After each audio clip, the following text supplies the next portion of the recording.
মসজিদের হকের ভিতরে প্রথম হক হলো নিয়মিত মসজিদে উপস্থিত হওয়া।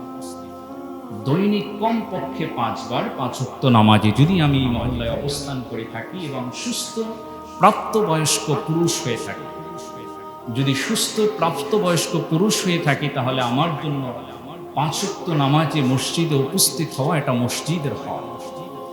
আল্লাহ সুবহানাহু ওয়া তাআলা বলছেন, ক্বাদ আফলাহাল মুমিনুন, ওই সকল মুমিনরা সফলতা লাভ করবে, আল্লাযীনা হুম ফি সালাতিহিম খাশিউন, যারা নামাজের ভিতরে বিনয় অবলম্বন করবে। নামাজ এটা মসজিদের সাথে সম্পর্কিত বিষয়। হাদিস পাকের ভিতরে আল্লাহ রাসূল সাল্লাল্লাহু আলাইহি ওয়াসাল্লাম বলছেন যে জামাতের সাথে নামাজ আদায় করা একাকী নামাজ আদায় করার থেকে 27 গুণ বেশি সওয়াব। সুবহানাল্লাহ। আমি আমার দুনিয়ার ব্যবসার ক্ষেত্রে কিন্তু 1 গুণ ছাড়তে রাজি, কিন্তু পরকালীন ব্যবসার ক্ষেত্রে আমি 27 গুণ অবহেলায় ছেড়ে দিচ্ছি।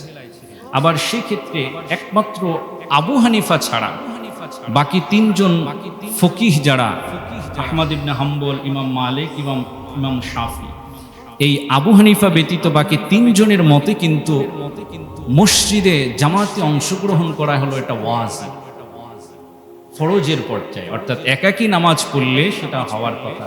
কিন্তু আবু হানিফার গবেষণা অনুযায়ী যে মসজিদে জামাতে অংশগ্রহণ করা এটা কি সুন্নতুল ওয়াজিব। তাহলে আমাদের মসজিদের 1 নম্বর হক হলো সঠিক সময়ে প্রতিনিয়তে নিয়মিতভাবে মসজিদে উপস্থিত থাকা।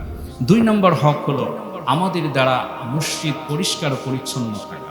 কারণ আল্লাহ সুবহানাহু ওয়া তাআলা কোরআনুল কারীমের ভিতরে বলছেন, ইন্নাল্লাহা ইউহিব্বুত তাওয়াবিন ওয়া ইউহিব্বুল মুতাতাহহিরিন, আল্লাহ তাওবাকারীকে ভালোবাসেন, পরিষ্কার পরিচ্ছন্নতাকারীকে ভালোবাসেন। সুবহানাল্লাহ।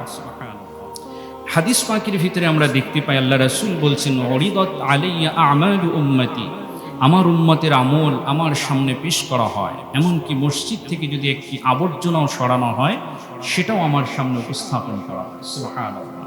তাই মসজিদকে পরিষ্কার পরিচ্ছন্ন রাখা, জুতাগুলো নির্ধারিত স্থানে রাখা, বাচ্চারা যেন ময়লা করে সেটা লক্ষ্য রাখা, আমার দ্বারা যেন কোনো গুনাহ না হয় মসজিদে অবস্থান করা অবস্থায় সেটা লক্ষ্য রাখা, এটা মসজিদের একটি হক।